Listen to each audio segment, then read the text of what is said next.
के बाद अब संस्कृत भाषा की बात करते हैं। संस्कृत भाषा देव भाषा अस्ति, यानी संस्कृत भाषा देवों की भाषा है, देव भाषा। आप ये सोच रहे होंगे कि अचानक संस्कृत की बात क्यों शुरू हो गई। आज तो संस्कृत दिवस भी नहीं, लेकिन उत्तर प्रदेश में एक ऐसा कदम उठाया गया है जिसके बाद संस्कृत भाषा को दिवस से बाहर निकाल कर देखना पूरे देश के लिए जरूरी हो गया। संस्कृत भाषा को बढ़ावा देने के लिए अब से योगी सरकार का सूचना विभाग 4 भाषाओं में सरकारी विज्ञप्तियां प्रकाशित करेगा। सरकार के कामकाज की जानकारियां हिंदी, उर्दू और अंग्रेजी भाषा के अलावा संस्कृत में भी प्रकाशित की जाएंगी। इसकी शुरुआत हो चुकी है। रविवार को कोविड-19 की समीक्षा बैठक की प्रेस विज्ञप्ति संस्कृत भाषा में जारी की गई। ये देखने सुनने में छोटा कदम लगता है, लेकिन इसके कई बड़े असर हो सकते हैं। उत्तर प्रदेश में हुए इस फैसले के परिणाम को समझने के लिए हम इसे संस्कृत भाषा के भूतकाल, वर्तमान और भविष्य के लेंस से देखेंगे। आज हम संस्कृत भाषा के कल, आज और कल की बात करेंगे।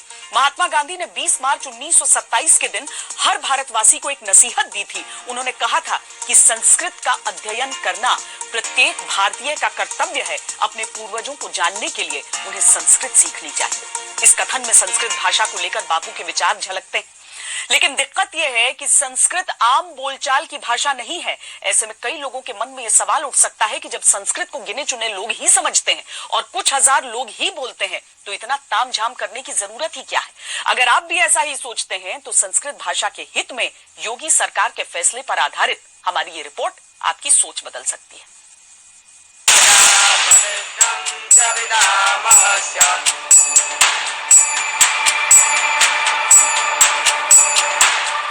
भारत को अगर समझना है तो हमें संस्कृत को समझना होगा। उत्तर प्रदेश के मुख्यमंत्री योगी आदित्यनाथ का संस्कृत प्रेम कितना प्रगाढ़ है, इसका उल्लेख वो कई बार अपने मंचों से कर चुके हैं और अब संस्कृत भाषा से उनका ये प्रेम उत्तर प्रदेश सरकार की विज्ञप्तियों में भी झलक रहा है। ये उत्तर प्रदेश सरकार की विज्ञप्ति है जिसमें योगी सरकार की कोरोना पर हुई बैठक का ब्यौरा संस्कृत भाषा में प्रकाशित किया गया है। अब से यूपी सरकार की सभी विज्ञप्तियां ऐसे ही संस्कृत भाषा में भी जारी होंगी, हिंदी, उर्दू और अंग्रेजी की तरह। एक संस्कृत के अध्यापक के रूप में इससे बड़ी प्रसन्नता क्या होगी कि सरकार संस्कृत को मान्यता दे रही है, लेकिन संस्कृत में यदि विज्ञप्ति दी जाएगी तो उसको समझने के लिए कार्यालयों में संस्कृतज्ञ जो कर्मचारी हैं उनको भी रखना होगा, जो प्रशिक्षित लोग हों। केवल यह खाना पूर्ति ही न रह जाए। यूपी सरकार के सूचना विभाग के 2 अधिकारियों को यह जिम्मा सौंपा गया है कि अब से सभी सरकारी विज्ञप्तियां संस्कृत में भी प्रकाशित हों। इसके लिए अलग से संस्कृत समझने वाले लोगों की नियुक्तियों की प्रक्रिया भी शुरू हो चुकी है। वैसे संस्कृत में सरकारी विज्ञप्तियों की तैयारी पिछले वर्ष ही कर ली गई थी। मुख्यमंत्री योगी आदित्यनाथ इसका ऐलान भी कर चुके हैं। संस्कृत को भी हमें भारत को देख करके इसके प्रचार प्रसार में अपना योगदान देने में अपना योगदान देना चाहिए। दुनिया में ज्ञान विज्ञान की अनेक भाषाएं होंगी, लेकिन अगर किसी विज्ञान की सीमाओं को अतिक्रमण करके अध्यात्म की धरती पर प्रवेश करना है तो संस्कृत उसका एकमात्र माध्यम होगा। योगी सरकार संस्कृत भाषा को उचित सम्मान देने को लेकर कितनी गंभीर है, इसका अंदाजा इस बात से लगाइए कि उत्तर प्रदेश में संस्कृत शिक्षा को बढ़ावा देने के लिए 314 करोड़ 51 लाख रुपयों का प्रावधान है। संस्कृत शिक्षा के लिए योगी सरकार ने 242 करोड़ रुपयों के साथ संस्कृत स्कूल और डिग्री कॉलेज के लिए 30 करोड़ रुपयों की सहायता राशि जारी की है। 21 करोड़ रुपए का प्रावधान काशी विद्यापीठ में संस्कृत शिक्षा को बढ़ावा देने के लिए किया जाएगा। 21 करोड़ 51 लाख रुपए का बजट वाराणसी के संपूर्णानंद संस्कृत विश्वविद्यालय के लिए तय किया गया है।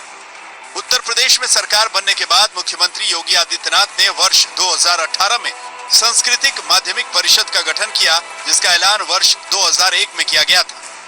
17 वर्ष लगे और 17 वर्ष तब लगे जब मैंने स्वयं इसमें रुचि ली और मैं स्वयं मुख्यमंत्री बना। मैंने सोचा कि इसका क्या हुआ, तब वो फाइल कुछ आगे बढ़ पाई। कुछ लोगों को ये फैसला अटपटा लग सकता है। लोग कह सकते हैं कि संस्कृत में विज्ञप्तियां कौन पढ़ेगा, क्योंकि संस्कृत भाषा पर बातें करना एक बात है और संस्कृत में बातचीत करना बिल्कुल दूसरी बात।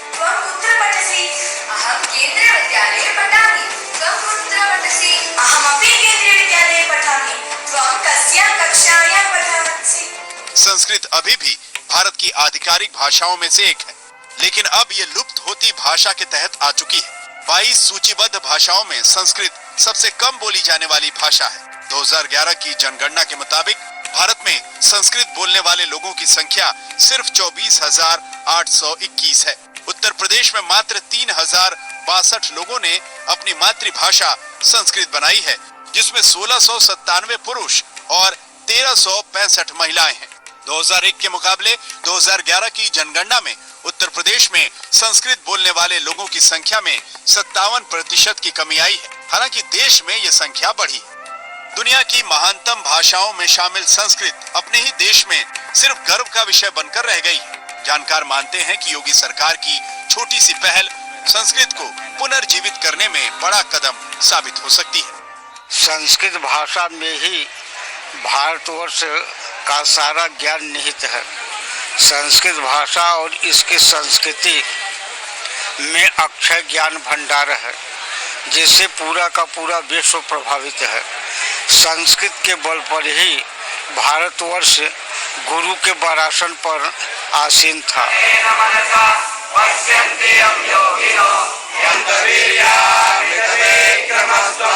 माना कि संस्कृत भाषा बोलने वाले लोग अब ढूंढने पर भी नहीं मिलते। अगर सिर्फ यूपी की बात करें तो इंटरनल क्वालिटी एश्योरेंस सेल द्वारा जारी आंकड़ों के हिसाब से उत्तर प्रदेश के वाराणसी में संस्कृत के सबसे जाने माने संस्थान संपूर्णानंद संस्कृत विश्वविद्यालय में साल 2017-2018 में मात्र 1,964 छात्र पंजीकृत हैं, जिसमें से 1260 स्नातक, 689 परास्नातक और 15 पीएचडी कर रहे हैं। यहाँ 63 विदेशी छात्र भी हैं।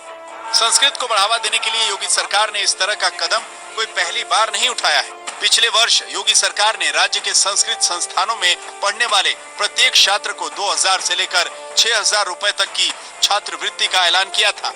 यूपी के 1,175 संस्थानों में पढ़ने वाले करीब 1 लाख छात्रों को इसका लाभ मिल रहा है। और अब संस्कृत को सरकारी विज्ञप्तियों की भाषा बनाकर योगी सरकार ने एक और कदम उठाया है। जानकार मानते हैं कि इससे संस्कृत भाषा का प्रचार प्रसार तो होगा ही, संस्कृत पढ़ने वालों की संख्या भी बढ़ेगी, जिसका इजहार मुख्यमंत्री योगी आदित्यनाथ करते आए हैं। लोग कहते हैं संस्कृत में को रोजगार के साथ जोड़ो। ये भारत का ऋषि बहुत पहले जोड़ चुका है। मेरा ये मानना, संस्कृत पढ़ने वाला व्यक्ति कभी भूखों नहीं मर सकता, कभी नहीं मर सकता, बशर्ते वह अपनी बुद्धि का प्रयोग सही ढंग से कर दे।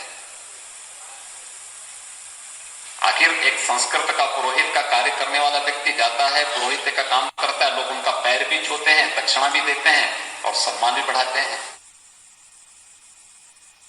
संस्कृत भाषा में सरकारी विज्ञप्ति प्रकाशित करने के फैसले को लेकर यह भी कहा जा रहा है कि योगी सरकार का फोकस उत्तर प्रदेश में भारतीय संस्कृति को पुराना गौरव प्रदान करना है। इसके तहत योगी सरकार ने पहले इलाहाबाद का नाम प्रयागराज किया था, उसके बाद फैजाबाद का नाम अयोध्या किया। कुछ ही दिन पहले योगी सरकार ने आगरा के मुगल म्यूजियम का नाम बदलकर छत्रपति शिवाजी महाराज म्यूजियम कर दिया था। और अब संस्कृत भाषा में सरकारी विज्ञप्ति प्रकाशित करने के फैसले को भी इसी नजर से देखा जा रहा है। लेकिन हम चाहते हैं कि इस खबर को आप किसी राजनीतिक चश्मे से मत देखिए, इसे आप संस्कृत भाषा को उसका खोया हुआ दर्जा वापस दिलवाने के एक प्रयास के रूप में समझिए।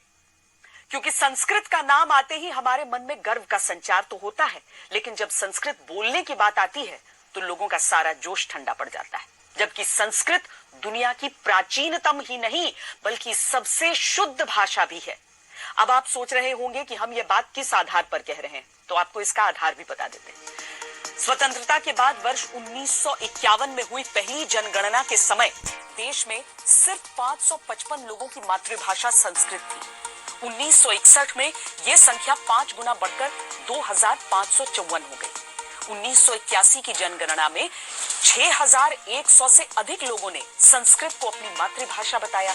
स्वतंत्रता के बाद भारत में संस्कृत को आम बोलचाल में प्रयोग करने वाले लोगों की सबसे अधिक संख्या वर्ष 1991 में दर्ज हुई थी। तब 49,736 लोगों ने संस्कृत को अपनी मातृभाषा बताया था।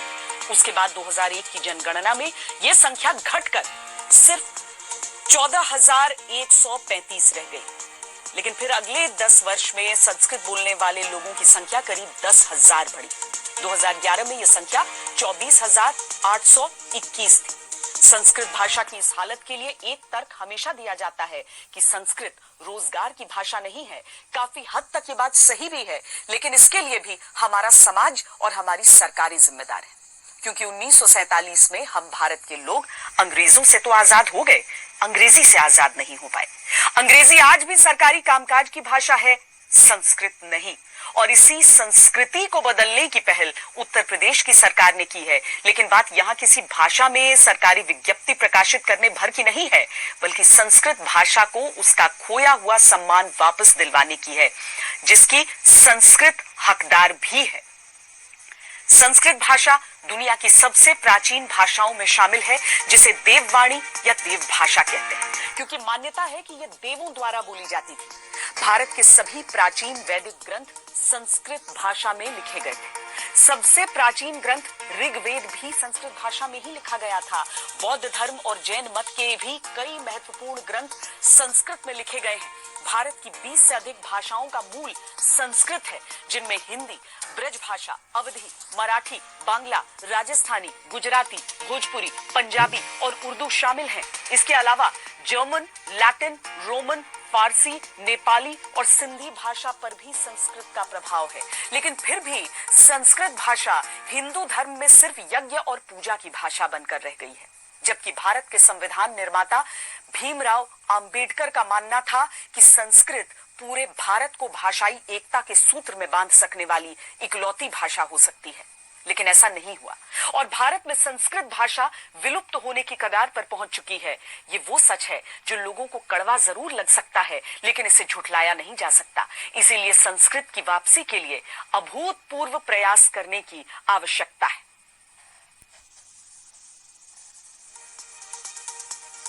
राष्ट्रकवि रामधारी सिंह दिनकर ने साहित्य अकादमी पुरस्कार से सम्मानित अपनी पुस्तक संस्कृति के 4 अध्याय में यह बताया है कि संस्कृत किस तरह भारत की आत्मा में रची बसी हुई है। दिनकर जी लिखते हैं, प्रत्येक प्राचीन जाति का संस्कार, उसकी आत्मा और उसके प्राण उसकी अपनी भाषा में बसते हैं। भारत की आत्मा और भारत के सूक्ष्म संस्कारों का निवास संस्कृत में है। संस्कृत इस देश में बसने वाले लोगों की सेवा और नहीं तो 3-4 हजार वर्ष से करती आई है। भारत की सभी भाषाएं संस्कृत के घाट पर पानी पीकर जीती आई हैं और आज भी उनका उपजीव्य यही भाषा है। भारत की आधुनिक भाषाओं में नए शब्द बनाने की शक्ति समाप्त है। अब भारत की जो भी भाषा नया शब्द खोजती है, उसके सामने संस्कृत की ओर जाने के सिवा और कोई राह नहीं है। इसी संस्कृत पर आधारित होने के कारण भारत की सभी भाषाएं एक हैं, क्योंकि उनके शब्द एक हैं, उनकी तर्ज, भंगिमा और अदाएं एक हैं तथा वे एक ही सपने का आख्यान अलग अलग लिपियों में करती हैं। उत्तर भारत की सभी भाषाएं संस्कृत से निकलकर विकसित हुई हैं। ये भी परस्पर भिन्न है, किंतु संस्कृत ने हिंदी को एक खास ढंग से विकसित करके उत्तर भारत को एक ऐसी भाषा दे दी जो थोड़ी बहुत सभी भाषा क्षेत्रों में समझ ली जाती है। भारत की संस्कृति से संस्कृत भाषा को अलग करके कभी नहीं देखा जा सकता। भारत में भले ही संस्कृत भाषा से लोग दूर होते जा रहे हैं, लेकिन विदेश में संस्कृत भाषा कैसे लोगों की पसंदीदा भाषा बनती जा रही है, इसे भी आपको देखना चाहिए।